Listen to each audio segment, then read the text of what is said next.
Hello la cour, j'espère que vous allez bien. Alors aujourd'hui, présentation d'un tarot qui est le Fifth Spirit Tarot. Voilà. On se retrouve tout de suite après.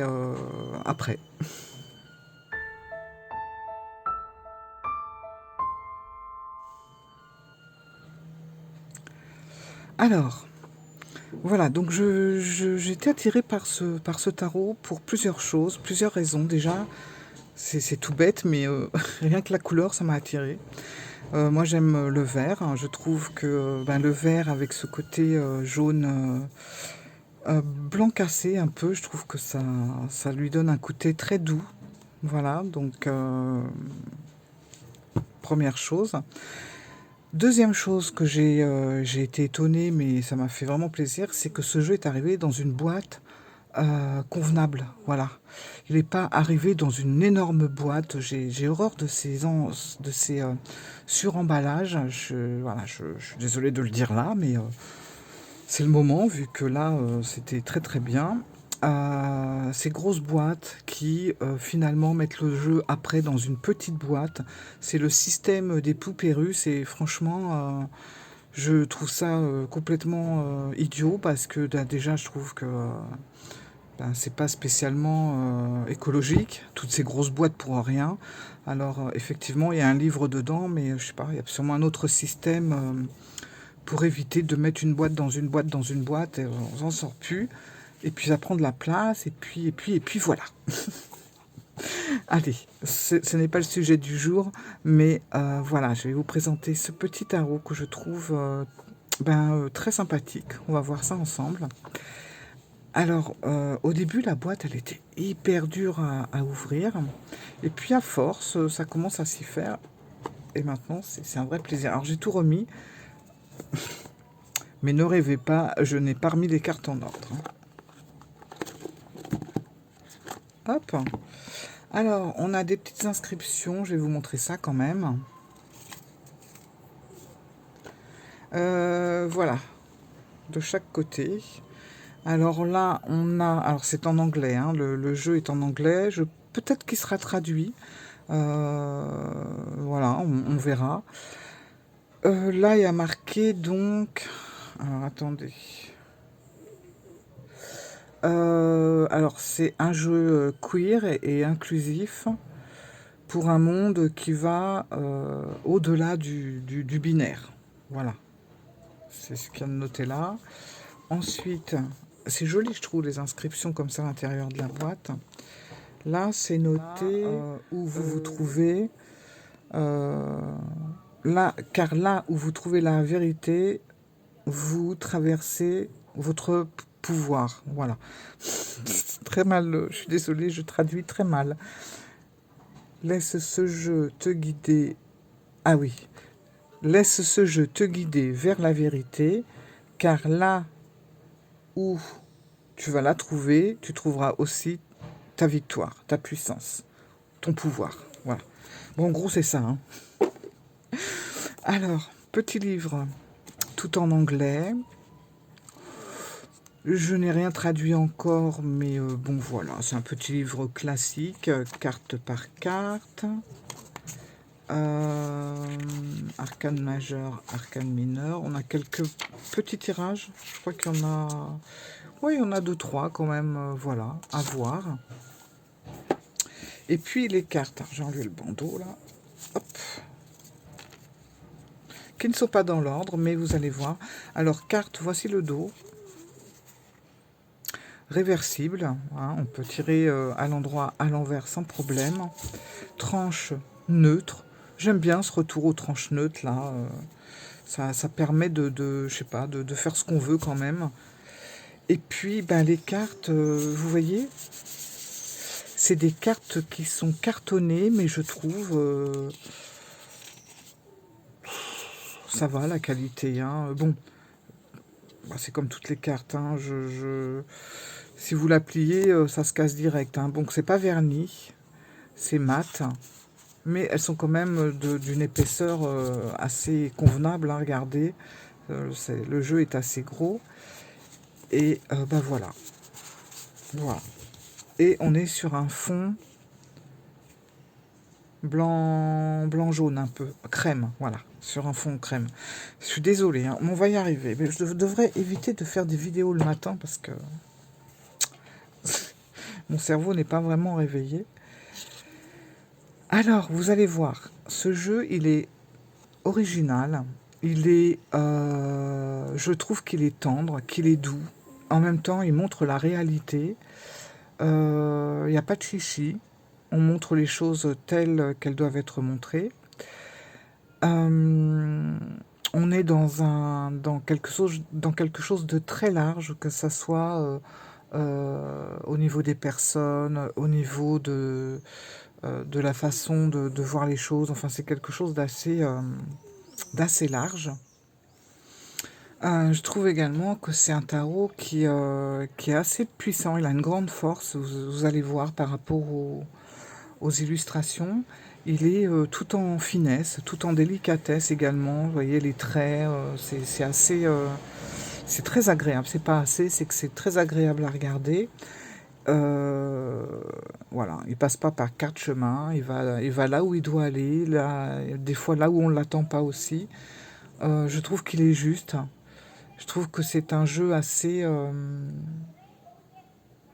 Ouais, on peut trouver des réponses. On peut trouver des réponses sur soi. C'est un jeu aussi qui est très humaniste, vous allez voir. Enfin bref, voilà. Il y a beaucoup de choses qui m'ont plu dans ce jeu, dans les illustrations. Et on va voir ça ensemble. Alors, on a le page de coupe. Alors, il y a des cartes que j'aime énormément, d'autres que j'aime un petit peu moins. Mais dans l'ensemble, j'aime bien ce jeu. Et puis, j'aime beaucoup les mineurs. Je trouve que les mineurs sont vraiment subtiles, elles sont parlantes. Regardez, le 8 de Pentacle. Je trouve que c'est original. Le 4 d'épée. Le 5 d'épée. Le 6 d'épée. C'est dans l'ordre ou quoi? Non. Après ça, après ça se gâte. 6 d'épée. Voilà. J'aime beaucoup cette représentation du 6 d'épée. Le roi de bâton. Les amoureux. Le chariot, donc on est dans quelque chose de très moderne, comme vous pouvez le voir. L'as d'épée. Et de très original. Alors, reine de bâton, alors c'est étonnant, mais quelque part, on peut, dans cette illustration, on peut reconnaître ouais, des traits de la reine de bâton, sans problème. La roue de fortune, elle est belle aussi, hein, avec les éléments. 9 d'épée.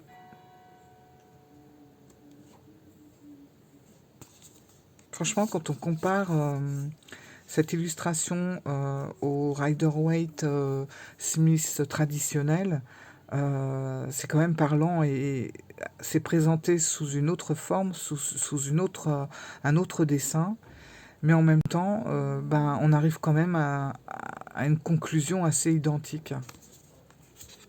Le roi de coupe, le 5 de bâton, là aussi je trouve ça vraiment pas mal fait,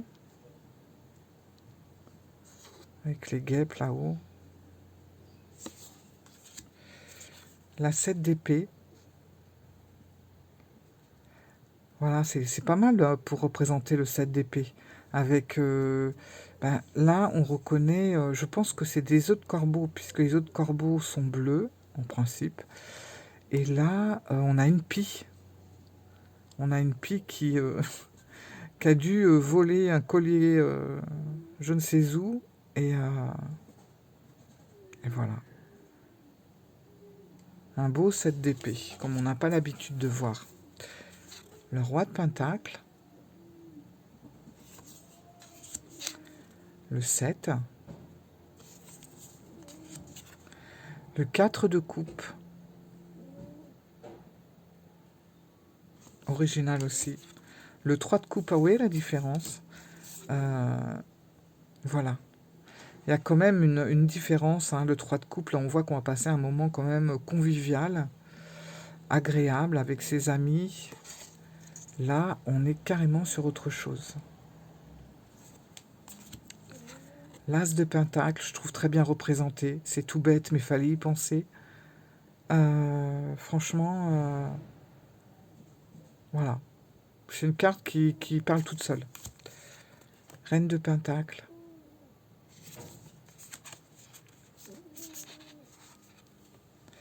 Le 9 de coupe.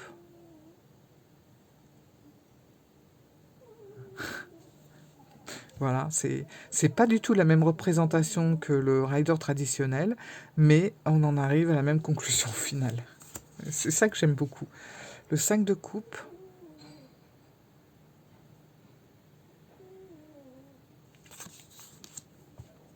Le 10 d'épée. Elle est un peu dure celle-là, mais bon.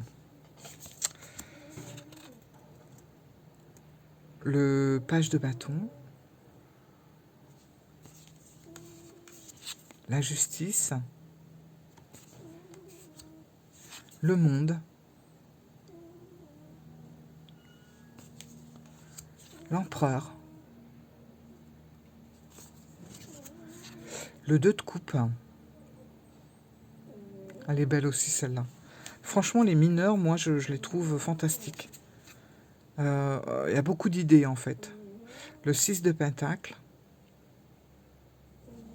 Dans les idées, c'est plutôt recherché et plutôt original. Le hiérophante. Le 6 de bâton, c'est tout simple, mais j'aime beaucoup. La lune, regardez cette beauté, je crois que c'est une des plus jolies cartes du jeu, enfin jolie dans le côté artistique. Avec cette lune au fond là, elle est magnifique cette carte. La force, ça me fait plaisir de voir autre chose qu'un lion. Alors on sort un petit peu du traditionnel, hein, mais voilà, il y a quand même cette notion de force avec ce chien qui est à mon avis de 3e catégorie déjà. Donc c'est un chien assez puissant. L'étoile. L'ermite. Magique. Cavalier de Pentacle.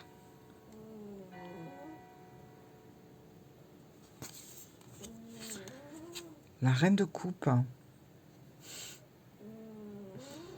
Avec tous ces pendules au-dessus là. Tout ça c'est d'une finesse. Bon là c'est un peu moins fin, mais voilà. C'est le 10 de bâton. Le 10 de coupe. L'as de coupe. Le cavalier d'épée.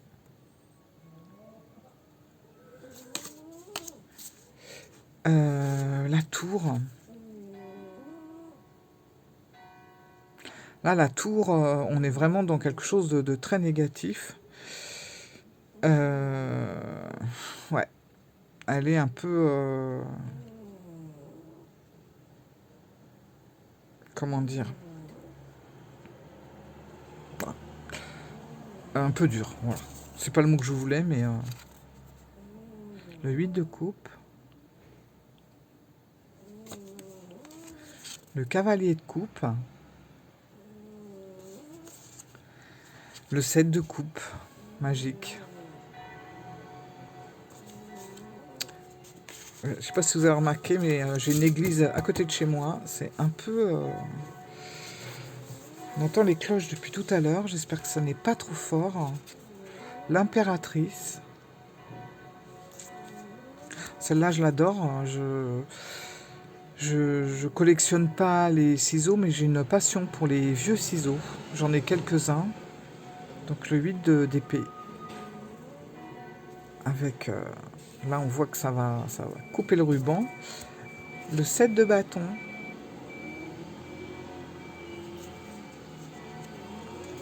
le soleil. Donc il y a des cartes un petit peu plus ou moins colorées selon... Il y a énormément de bruit dans ma rue. Je suis désolée, même moi j'ai du mal à me concentrer là. Excusez-moi. On va essayer de faire au mieux. Alors le pendu. La mort que je trouve bien faite. Mais bon, je sais pas. On voit bien hein, l'évolution. Mais elle est trop...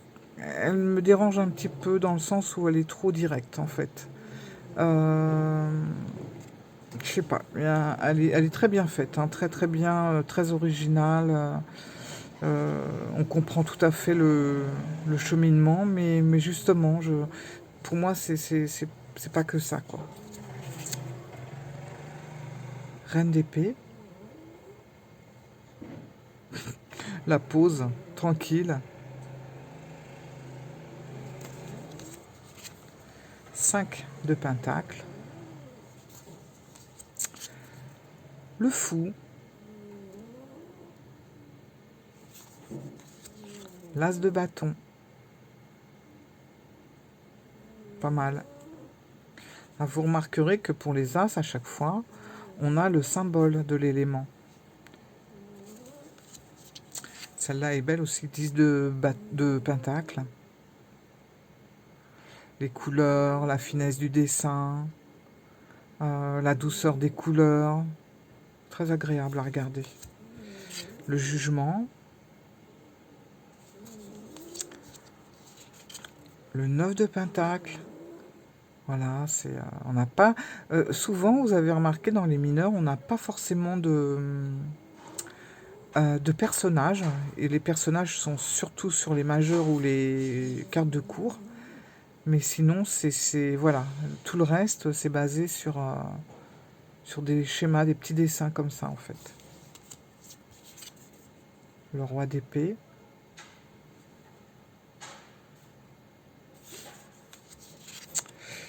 Le 2 de pentacle. Original et limite rigolote. Mais c'est ça. L'équilibre. Cavalier de bâton. Le 4 de pentacle. J'aime beaucoup le 3 d'épée.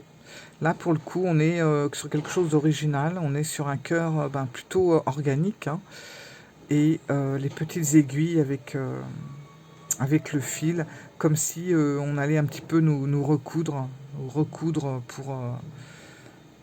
pour que la douleur soit moins hémorragique, quelque part. Page de pentacle. Le magicien. Le 2 de bâton. Très joli. Et alors, vous allez voir, le 9, j'adore aussi. 9 de bâton. J'aime beaucoup cette carte. Elle est mystérieuse en plus. Le 4 de bâton. Voilà, il suffit pas de grand-chose, mais on ressent bien la notion du foyer. Au sens propre comme au sens figuré, mais voilà, 4 de bâton. Très bien faite. 3 de pentacle. Le diable, alors c'est peut-être la carte que j'aime le moins, mais en même temps, je sais pas pourquoi, parce qu'elle est très bien, elle montre très bien ce que veut dire la carte. On a des mains là qui manipulent avec le fil, mais je sais pas, c'est peut-être une carte qu'on peut retrouver assez souvent. Bon, on a le signe du diable là. Je sais pas, pas ma préférée. Page d'épée. Le 2 d'épée, magnifique. Pareil, tout en finesse, mais percutante. La tempérance. Oui, moi je dis la tempérance, je sais. Je dis pas tempérance. La grande prêtresse. Ah, celle-là, je l'adore. Regardez ce 8 de bâton.